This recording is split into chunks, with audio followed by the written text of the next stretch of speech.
Salom, bugun bolgarskiy va pomidordan tomat tayyorlaymiz. Pomidor va qizil bulg'orlarni yaxshilab yuvib, bolgarskiyni ichini tozalab, mayda bo'lishi shart emas. Kattaroq qilib to'rg'ab olsangiz bo'ladi. Tomat tayyorlashni turli xil yo'llari bor. Haqiqiy tomatlar aslida bolgarskiy pomidorni yaxshilab tozalab yuvib, tuzlab, bidonlarga solib qo'yishadi. Og'zini yopib, keyin achqimtir suv bo'ladi. Achqimtir suvni to'kib tashab, keyin uni suzib olishadi. Suzg'ich yordamida po'stidan ajrab chiqsin deb suzib olishadi. Bolgarskiyni esa suzishmaydi, faqatgina pomidorni suzib olishadi. Suzib olingandan so'ng esa uni patnislarga solib quyoshda qurishga qo'yishadi. Hech qanaqasiga pishirilmaydi. Bu haqiqiy quyoshda pishgan tomat bo'ladi, lekin ko'chadan sotayotganlarimiz haqiqiy quyoshda pishgan tomatlar bo'lmaydi. Ularning ichida ko'proq ximikatlar bo'ladi. Agar siz bir marta bo'lsa ham meni retseptlarim bilan shunaqa tomat uyda tayyorlab ko'rsangiz, shunaqa mazali bo'ladi, qaytib ko'chadan tomat olmay qo'yasiz. Hozir esa sizlarga sal boshqacha variantini ko'rsataman. Nimaga boshqacha? Chunki men Istanbulda yashayman. Istanbul ozgina quyoshlik bir shahar emas. Deganim, ya'ni O'zbekistondaqa issiq emas. Tomatingiz qancha quyoshda tursa, birinchi aytgan usulimdagi faqat quyoshda quriydigan bo'lsa, uning uchun polniy kun quyosh ko'rish kerak, issiq havo kerak bo'ladi. Shunda 2-3 marta aralashtirib turib kunlar mobaynida uni quritishingiz kerak. Suvni o'zi tortib oladi. Istanbul unaqa issiq shahar bo'lmagani uchun biz hozir sizlar bilan damashniy usulini o'rganamiz. Men bu bolgarskiydan tomatni, bolgarskiydan ozgina kattaroq qilib to'rg'ab, pishirib, keyin blenderdan o'tkazdim. Agar siz xohlasangiz, bolgarskiylarni masorovkadan chiqarib, pishirib, keyin quritishingiz mumkin. Hali aytib o'tganimdek, buni turli xil yo'llari bor. Agar biror narsani tushunmasangiz, kommentariyada yozib qoldiring, men sizga yordam beraman. Ko'rib turganingizdek, to'rg'ab, qozonga solib, pishirishni boshladim. Ora-ora albatta aralashtirib turish kerak, tayyor olmasligi uchun. Bolgarskiy o'zini suvini solib, yana suvni tortib olgandan keyin, mana shunaqa yaxshilab pishib olgandan keyin ko'rganinglardek ozgina qoladi. Undan keyin biz ularni blenderdan o'tkazib, tuz solib, patnislarga solib, quyoshga qo'yamiz. Ikkinchi blenderdan o'tkazmoqchi bo'lsangiz, ehtiyot bo'ling. Mana shunaqa bo'lib sachrab ketishi mumkin.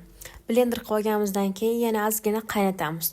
Fo'qirlab o'zi toshishni boshlaydi. Hamma yog'i sachrashni boshlaydi. Shunda tuzini solib, aralashtirib, patnislarimizga solamiz va quyosh ko'radigan joyga qo'yamiz.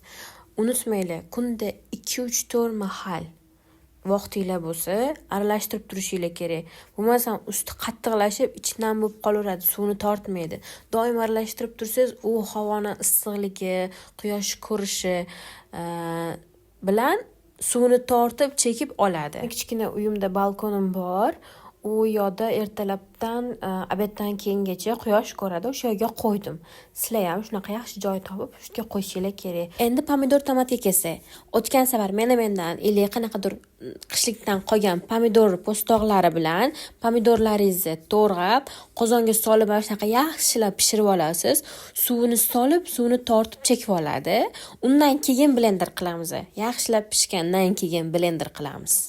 Umuman ichida po'stloq qolmagandan keyin suzg'ich yordamida po'stloqlari qolmasin, ovqatimiz chiroyli chiqsin deb yana suzib olamiz. Agar sizlarda kattaroq shunaqa mayda suzg'ich bo'lsa, o'shanda suzinglar. O'zbekistonda men bolgarskiydan tomat ko'rmaganman. Agar bolgarskiydan tomat qilsangiz, ovqatlaringizga yanada boshqacha ta'm va maza beradi. Albatta, erinmasdan pomidorni, tomatini va shunaqa qilib suzib olishimiz kerak. Oxirida ozgina po'stloqlari qoladi, xolos. Yana gazga qo'yib, ozgina qaynatib olasiz. Suvni yaxshilab tortib olsin deb. Undan keyin patnislarga solib, qaynab chiqqandan keyin quyoshda yana quritishga qo'yamiz pomidor tomatimizni ham.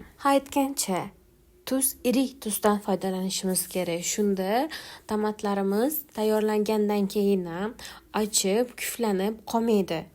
Hozir aytishinglar mumkin, yoz tugadi, endi buni tayyorlasak bo'ladimi deyishinglar mumkin, lekin havolar salqin bo'lsa ham baribir quyosh chiqqani uchun men bu tomatlarni 9-sentyabr kuni tayyorladim. Pomidor tomatim 5 kunda, Bolgarskiy esa 7 kunda tayyor bo'ldi. Har aqlingizga tushganda borib aralashtirib turishi esingizdan chiqmasin. Mana videoda ko'rganingizdek aralashtirib turamiz. Pomidor, tomatim tayyor bo'ldi. Zaytun yog'i aralashtirdim, bankalarga soldim va ustidan yana yog' quyib qo'ydim. Kuflanmasin deb shuna qilib yog' quyib bankalarda yoki boshqa bir idishda saqlashingiz mumkin xolodilnikda.